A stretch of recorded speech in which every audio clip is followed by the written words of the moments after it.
Good morning and buenos dias. So good to see all of you here today, and so good to be here today. I am the Reverend Maria UT McCabe, and I want to share my pronouns are she, her, and ella. And it is such a pleasure and a privilege to be here with you this morning.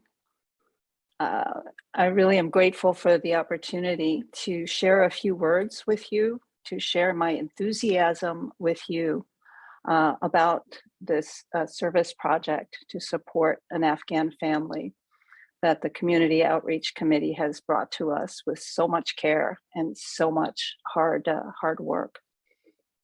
I remember back in the fall when they first told me about it, I had this leap of joy in my heart for how this kind of work, which is service work, it's work of love, and it's work of justice, is such a place for us to truly live in concrete ways the values that we share.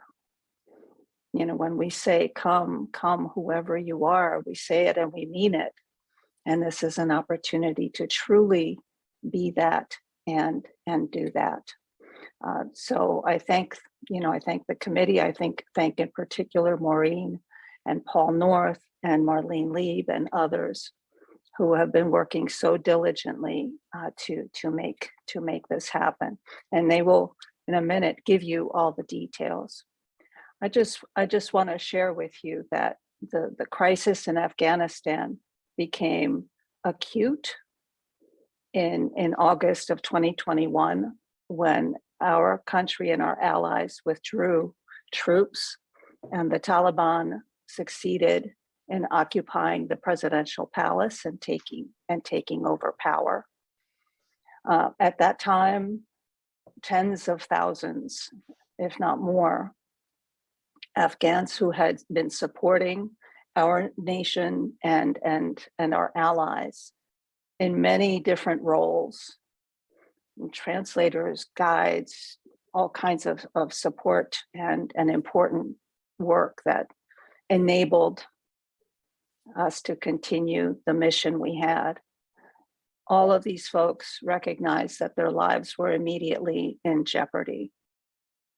And so within a short period of time after the Taliban occupied the palace, the United States airlifted between 75 and 80,000 folks to bases in the United States, and many of those folks have already been resettled. We will have the opportunity to welcome a family on Valentine's Day, which could not be more appropriate. But I also want to share with you that the crisis didn't begin at that time, that right now, roughly 1 in every 10 refugees anywhere in the world is of Afghan birth. And that decades of war and political turmoil, devastating climate change and poverty have created this ongoing humanitarian crisis. I'm really so happy for many reasons. One, as I said, that we can live into our values, and there's so many ways to do that. And I hope each and every one of you will not only sign up to be part of this, but encourage your friends to be part of this. From sharing clothing to providing rides to helping with food to helping with transportation, to emigrate to a new country with nothing but the clothes on your back is a horrifically difficult but also incredibly brave thing to do. But I'm also deeply honored for this congregation that we get to do this in collaboration with 2 other faith communities, with the mosque in Harford County and with First Presbyterian in Bel Air, also living into our values of collaborating with folks from different faiths to do good in the world. It's a testament to you all and to the work you've done over so many years to be a part of this community and to make this congregation a place where people come and say, hey, join us join us with this. So this opens so many doors for us. And I just want to close as I turn it over to Maureen and Paul. I want to close again with my gratitude to them for the incredibly hard work, they have done. This is a time for us to give, and it's also a time for us to learn, because when we are in relationship with people and we learn their stories, we grow, and sometimes we gain even more than we give. So thank you for giving me this time. And Paul and Maureen, I'm going to turn it over to you. Thank you, Reverend Maria.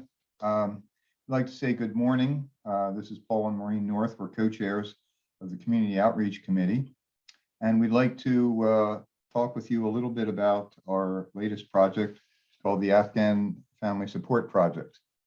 So I'm just going to share here.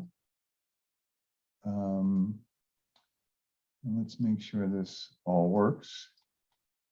And let's see here.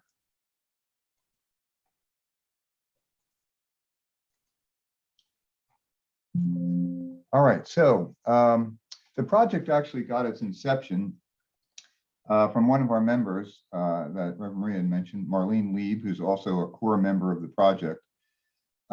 She and a friend of hers, Bill Smith from the First Presbyterian Church, met back in September, and we're talking about all these families that were being lodged at Fort Dix, 13,000 of them, and is there a way that we might be able to provide some assistance to one of them? So that's sort of the thought behind it. We then put together, Marlene brought that to the COC, the Community Outreach Committee. We put together a proposal and a summary, and then presented that to Reverend Maria and the board. They were very enthusiastic about it. So here we are today, we're pursuing this project. So as Reverend Maria said, all the Afghan families that immigrated to the US as a result of the pullout were really facing very hard times, and many of them feared for their lives under Taliban rule. We have partnered with First Presbyterian Church of Bel Air, Harford County Education Society, mosque, and an organization called the Church World Services Group, which is a government liaison organization that specializes in helping families adjust to life in the US. As Reverend Maria mentioned, we're in the process of gaining access to a family coming from Fort Dix on February 14th, and there's 13 members of that family. That's 13, a very big family, a mother and father and 11 children. So to help them adjust, CWS has helped us develop a set of core services that we will work together to provide for these the members of the family. As you can see on the slide, there's 9 core services. The organization that's responsible for coordinating each of those services is to the right. So housing is the First Presbyterian Church, or the FPC. Transportation is UUFHC, or us. English language classes is also us. Healthcare is the mosque. Employment services are us. Interpretation is the mosque. Cultural orientation is the mosque. Public benefits is us, and schooling is the FPC.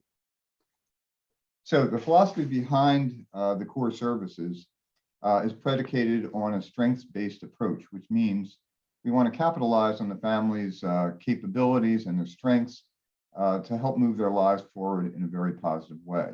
Thus, we don't want to provide them fish, we want to teach them how to fish and make them self-sufficient.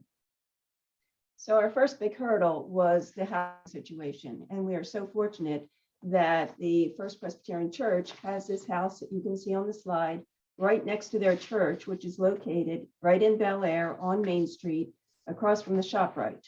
So they have easy access to stores and shopping and the schools. So that was a really one thing that helped us go forward, knowing that they had a house to stay in and the First Presbyterian Church would be paying the utilities for a year.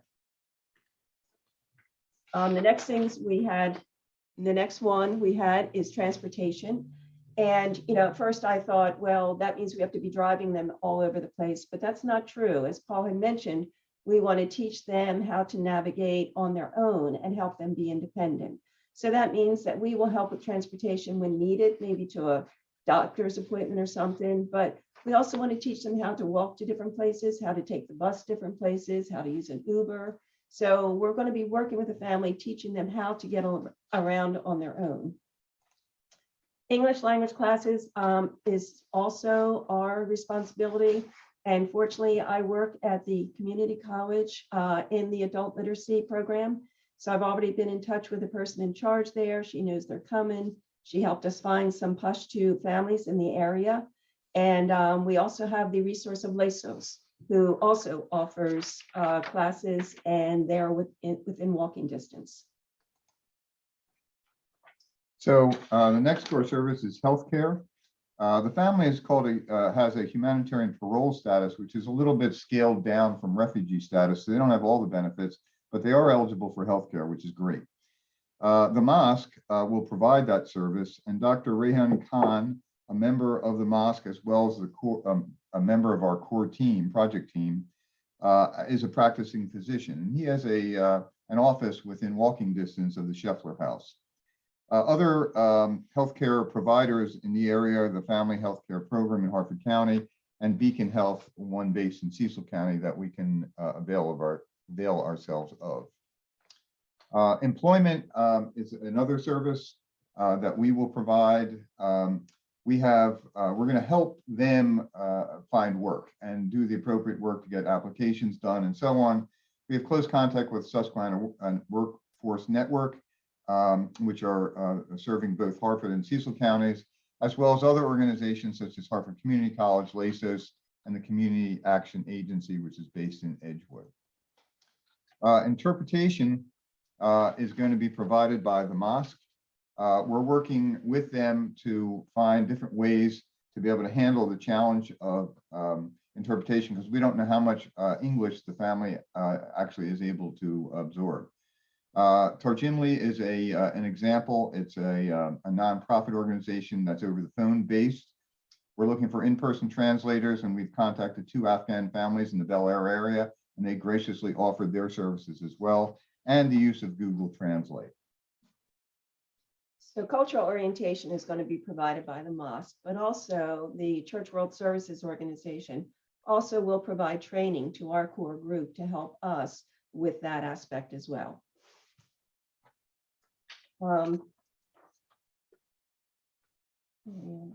So public benefits, we will be working with the family to help them with such services like food assistance, helping them get a social security card, maybe how to help them get government assistance with cash assistance and medical benefits. And finally, schooling. Where they are located is right in Bel Air. So they're actually in walking distance to Bel Air Elementary. And of course, they'll be part of the Bel Air area school system. So we've already been in touch with those people as well, and they've offered us services for how to use translation services through the school.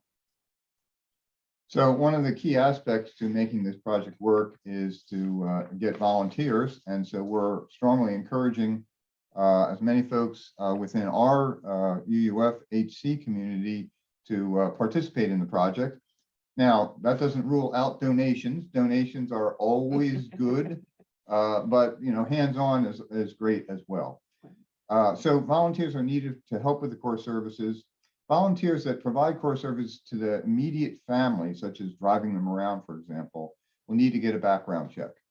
We have that capability through UUFHC, and UUFHC will cover all the costs of that. So no cost to the volunteers that will get a background check.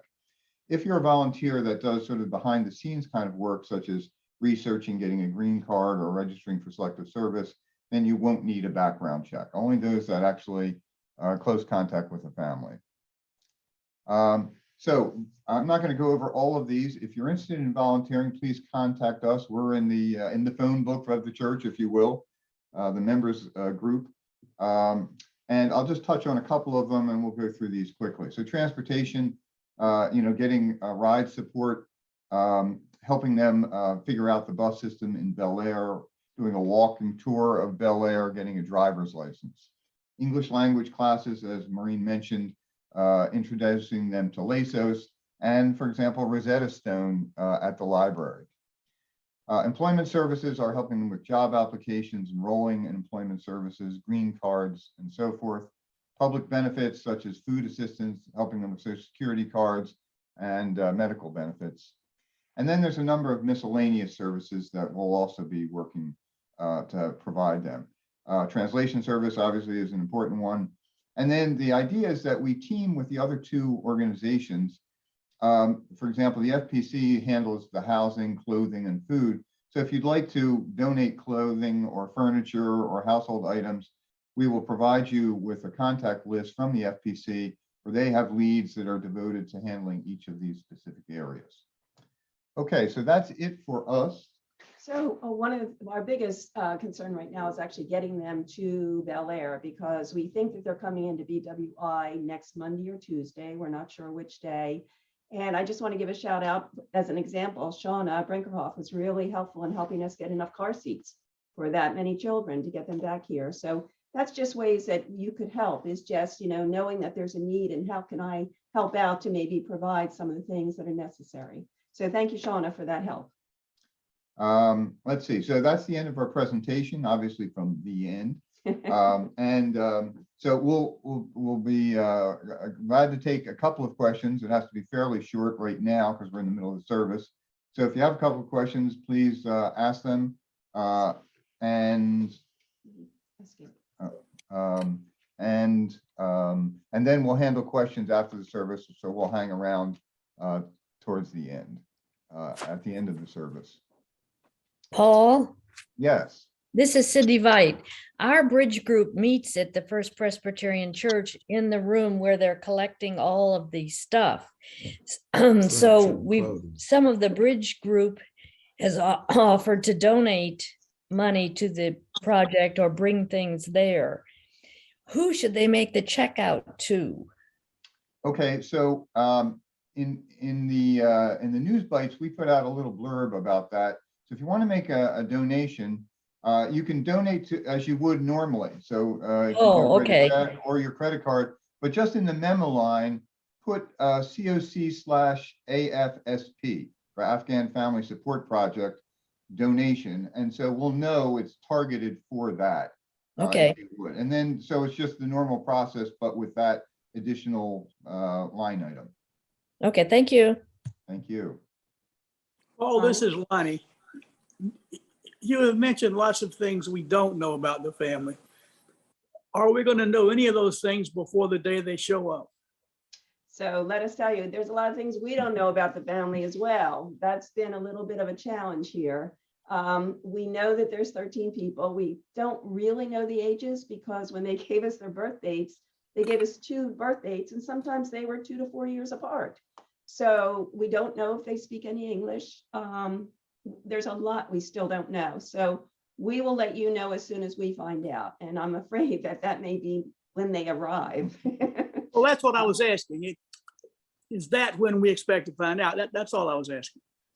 Yeah, we're hoping we have a meeting actually this Monday, and we're hoping that we get a bunch of these questions resolved. For example, we don't even know whether they're going to fly in or they're going to drive in. So it's all kinds of stuff that we're still working with, but hopefully Monday we'll have some answers. The family is coming from Fort Dix, and we're trying to convince the powers that be that driving them to Bel Air would be a lot easier than actually flying them from, we believe, Philadelphia to Baltimore. Flying 13 people is quite a ordeal. So we're trying to convince them that driving them would be a lot easier. Okay, how about one more question if we have it, and then we'll push the rest off to immediately after the service. Anybody else? Paul, there actually is a good bit. It's only 11:18, so we're okay if we have a couple more questions. Oh, okay, great. Yeah, Okay. go ahead. Sure. Is a car and registration. There's some questions in the chat also. Oh, okay, let's see. What does humanitarian parole mean? So I don't have the detailed explanation of that. I can only compare it to a refugee status is one where they come into the country and it's a fast track to get a green card and to more permanent resident status. Humanitarian parole is sort of a notch underneath of that. So they don't come in with all those fast track capabilities. It takes them a longer time to get there, but still there is a path to get there. So that's what it means. Okay. Also, someone said they'd like to see our community hire a van for transportation. We have already looked into that, and we actually have a van company that I've sort of called, and we got a quote from them. And there is a woman who's part of Church World Services, who is a UU, who has offered to pay for that. So if they do come into the airport, we do think that we have a van and we do think we have enough car seats. But once again, we're not getting the information we need, but we do have funding for that van from a Unitarian Universalist organization. Okay. Let's see, can you, That's it. is that it? Any other questions? All right, well, listen, thank you for your attention, and please enthusiastically get out there and volunteer if you would, please. That'd be great. And just email us if you're interested. What we're going to do is we'll figure out let us know what you're interested in doing. If you're interested in transportation, we'll get a group of those people together and talk more about how we can help in that area. If you're interested in helping with employment, if you know of any opportunities for immigrants for employment. It's funny, just real quickly, we called the one interpretation system Tarjimli. And as we were talking to them and telling them about our situation, he said, we're looking for interpreters. So you might have a job there. But, just as you hear things or you know things, contact us and let us know any leads that you have. All right, with that, we'll wrap it up. Thanks for your attention, and we look forward to talking with you guys later.